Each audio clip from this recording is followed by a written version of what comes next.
Hi, welcome to OCD Whisperer Podcast. Today I have Dr. Solomon. So she is a licensed clinical psychologist who specializes in evidence-based treatment for children, adolescents, and adults suffering from OCD and anxiety. And what's actually really cool is that you founded the Virtual Center for Anxiety and OCD and treating patients in New York and Arizona. So welcome hmm to OCD Whisperer Podcast, Dr. Solomon. Thank you. Thank you. Yeah, it's been interesting since COVID because when I founded the virtual center, it was several years before COVID. I went completely virtual. So it's been a blessing for me because nothing's really changed as far as Mhm. my day to day Right. stuff. But I think for a lot of other people, it's been such a shift. Absolutely. Yeah. I think that everybody having to get comfortable, right? And now kind of saying, well, this may be my only option. So let me adjust. And hmm we are adjustable creatures. So we are sometimes we gotta give resilient. ourselves a little space and realize, hey, maybe I can actually do it. Uh, hmm well, I'm first of all really glad that I have you today because I really wanted to actually, because you're kind of somebody I look at as like the queen in virtual arena. Oh, Um, oh, thank you. I wanted to ask you, kind of specifically something that I've noticed coming up for folks, which is, dating and relationships and virtual and online, especially since we are in COVID times, hmm because pre-COVID, there was still, you could still have your social engagements, outings, and some sort of a social life. And now, hmm um, we were predominantly not, right? So when you're really kind of more in home, you don't have much buffers, and now you're trying to maybe date, or maybe you've had some sort of a relationship, but it's not somebody that's right near you. Kind of hmm just get a little bit more into depth about this and what it can bring up, how it can trigger OCD, how it might look that maybe somebody isn't even aware that their OCD is coming online, and what might be hmm some compulsions they engage in. Yeah, absolutely. I think a few things that I've noticed. Number one, I think it's important to make a distinction between dating anxiety and relationship anxiety that doesn't have an OCD component. For example, online dating's scary. You see people's profiles, you don't know if they're realistic, you don't know if they look like their picture, you don't know if they're going to like you.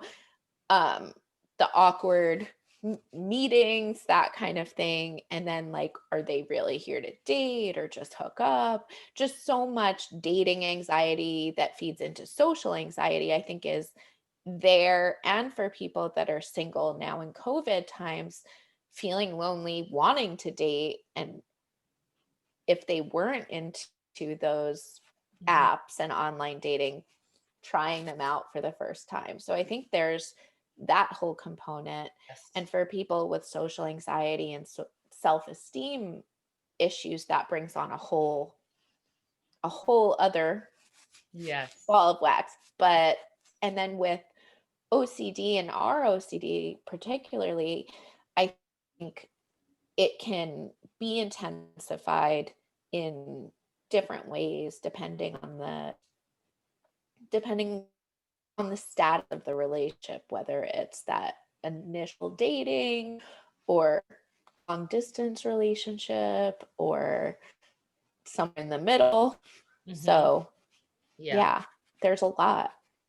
Yeah, there is a lot. And so if we kind of go a little bit more into, let's maybe start with, I think, if somebody's just in the process of starting the dating or starting the dating process, so they're just interested or Mhm, wanting to connect, like what could they be doing that they may not even realize is mhm, OCD influenced? Like I'm imagining something like, let's say, getting on an app and then creating a profile, and then putting some details in the summary. And like one thing they might be doing is, because in their head they're constantly trying to make sure they're kind of finding the right fit or the right partner or presenting themselves the right mhm, way.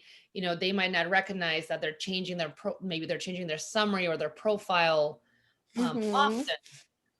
Yeah, And how absolutely. that could be actually a compulsion in disguise, and you might not even realize it because you think, hey, I'm just trying to fine tune my profile. But it's like, well, hey, Mhm. are you really though? So something like that is one thing that comes to mind. Absolutely. And I think that also feeds into, people with OCD don't always just have one theme. And so I think, you know, things like rewriting, rereading, perfectionism also feeds into. I have a patient that probably takes hours to write, you know, their profile and going through pictures and just painstakingly, you Mm. know, it would be, it's kind of a hard thing to present yourself and put yourself in a little box of this is who I am, these are my pictures, this is what I want to put forth. But then the amount and the distress around that, and, changing profile often, constantly checking who looked at your profile, who's written you, joining multiple dating sites, and just having so much information and then checking and rechecking. That's something. Compulsive researching, I think, is one that a lot of people don't realize could be Mm. a compulsion, because I've had people say to me, well, you want to be safe, you want to know what these people, if they are who they say they are. But then there's, a limit of going down the rabbit hole for hours looking for, someone's high school picture on their volleyball team and all of that stuff. So that's one piece that I think, just in that initial stage, um, is present. And then total avoidance Mhm. also, just the wanting to date and just agonize over, do I even want to date? Do I want to put myself out there? Am I ready for a relationship? Am I not? And again, some of that is normal. Some of that could be social anxiety. But when it reaches the point of, you know, all consuming, persistent, just constant analysis and thoughts about it, that's when it would have more of an OCD flavor, in my opinion.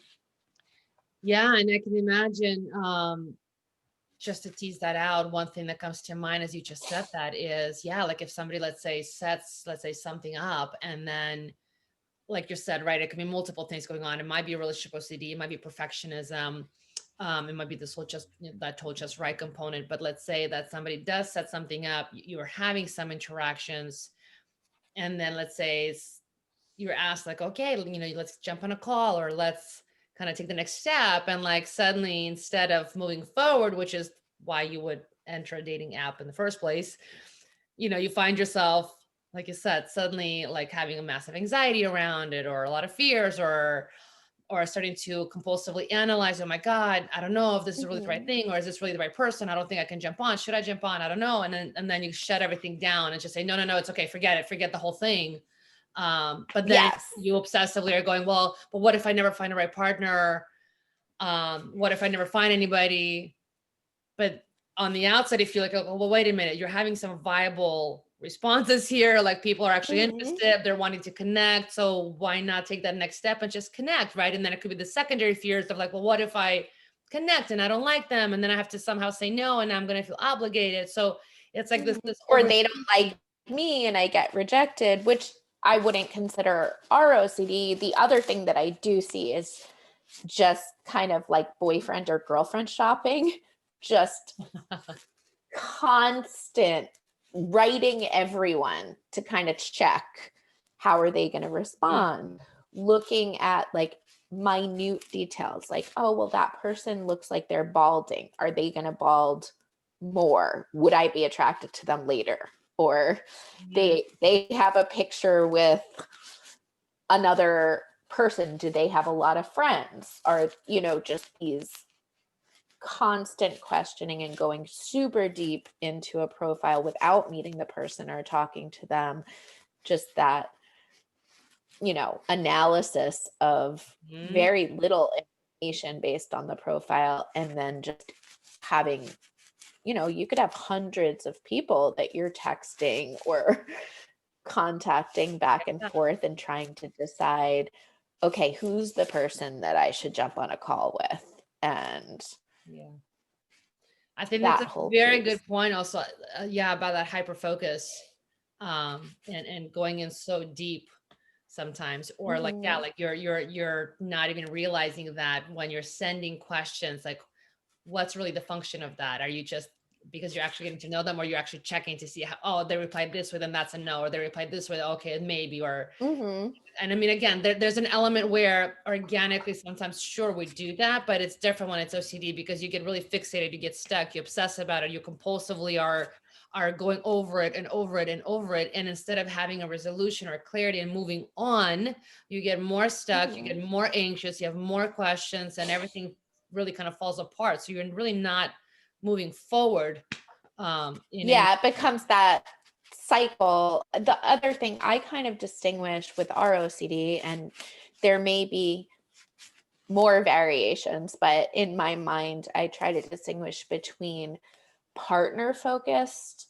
ROCD and relationship focused ROCD. And I think that comes up in all of these, but for example, a relationship focused situation in, online times might be, am I ready for a relationship in this way? Would this be sustainable for me? What if, you know, could I be happy? What if there's someone that I know already that I could be happy with? And once you're in it, especially with long distance relationships, that's something I've seen a lot.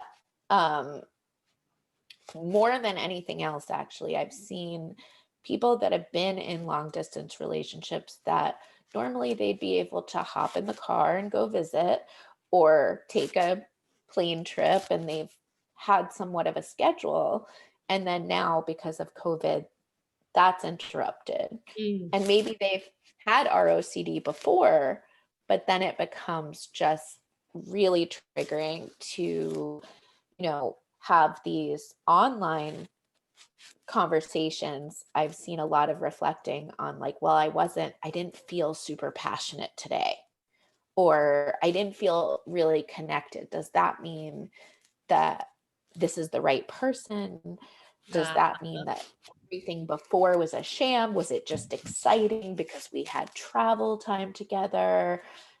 Just lots of those questions. Yeah, so it starts And that analytical brain to want to go on and start to analyze, evaluate, and that analysis mhm, paralysis mode, and start to, and again, the key feature there always is the more you question, the more questions you get. And so when you're using logic mhm, and rationale and OCD, it's like instead of getting clarity, which is what you typically would get when you think about something, you actually get further away from that. You get more confused, more yes, doubtful, more more issues. doubt.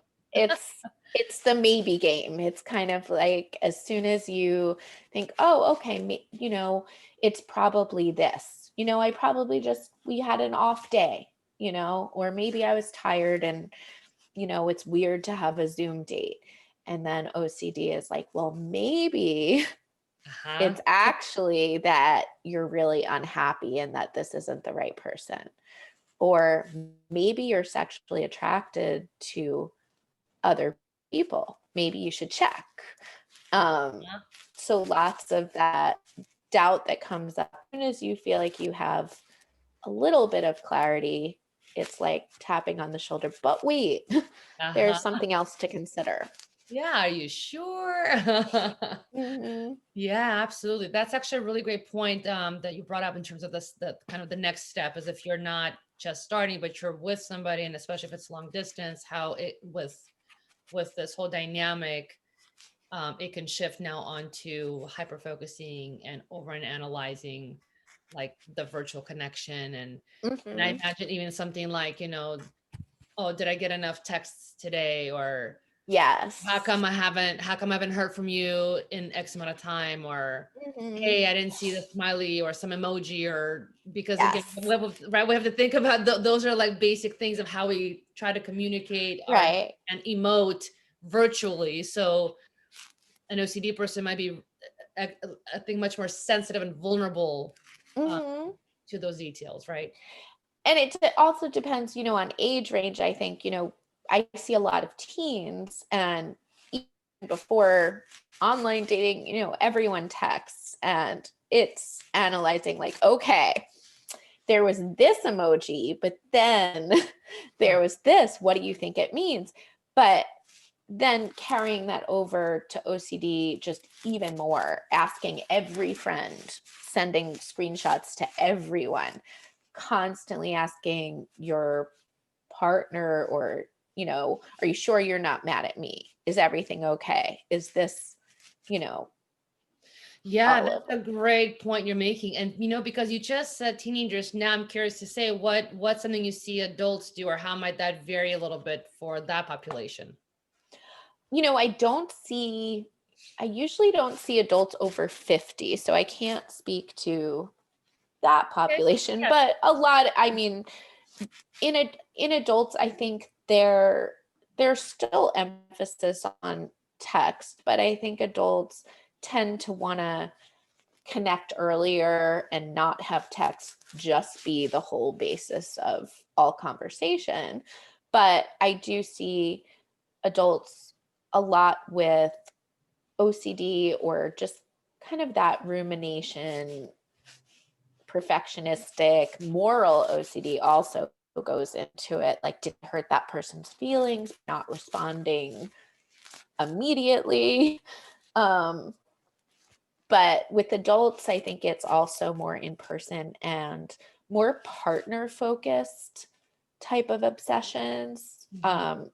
focusing on really minute flaws or perceived flaws. Always having that idea of, older people in their 20s, 30s, 40s are more looking for a serious relationship more often. So there's a lot of, is this the one? Could I do better? How would I know? There goes that Um, comparison and checking. Yep. mm, and then another thing that I just thought of too with the online dating is, I don't know if we would categorize this as moral OCD or ROCD, or I think kind of a combination of both. But this idea of, am I cheating? I'm talking to this girl or guy, and we've been texting or talking, we've had a couple of calls, and someone else on another, I also talked to someone, or I looked on the dating app and I saw someone else, and I was, sorry, my eyes are tearing from allergies today. Um, we froze for a sec. So yeah, I looked at someone else. Does that mean that I betrayed this person? Should I tell them? Should I confess? Hmm. Should I tell everyone right away? I'm talking to multiple people. You Yeah, know, definitely. I think that's actually what a very sense of good point. disclosure? Yeah. Yeah. And I see that, I've seen that with ROCD, just before COVID, someone going to the gym and noticing that that person has kind of a nice butt. And then being like, oh no, do I have to tell my partner this? Does this mean I'm not attracted to them? Does this mean I'm not ready for a relationship? You know, a lot of that train Exactly. of thought as well. Yeah, wow. I'm so glad we actually dove into this a bit, because yeah, there's a lot of those nuances and layers. And I think exactly right, especially as we've kind of hit on those different points, just thinking through, especially now with the current time we're in, just how much more vulnerable you might be, because again, you don't have as much of the other distractions, or being out or socializing or whatever else you might have been doing. And so Mhm. everything is a lot more kind of focused and in your face. And so in many ways, these things can really come up. But I Mhm. love that we've kind of covered different terrains in terms of different things to pay attention to, that you might be doing and not even realize you're doing, Mhm. to really catch. So I want to say thank you so much for coming on here and for your time. Um, Absolutely. and if somebody wants to find you, where can they find you? And of course, I'll include everything in the show notes, but where can people find you? Sure. Usually my website is www.drallisonsolomon.org. And I have a lot of links on there as far as just resources, but you can contact me through my website and get more information about my practice, as well as I do a lot of consultation, especially now for therapists that have never done the online thing. It's been something that I really enjoy doing. So you can get information there. And then I have a little mini Instagram account. I don't usually do it a lot, but I tend to use my pets and do little memes with them about OCD. So that is dr.allison.ocd. So Awesome. dr.allison.ocd. And Perfect. that's the best way to contact me. Awesome. Thank you so much and have a You're great day. welcome. You too. Bye. Bye.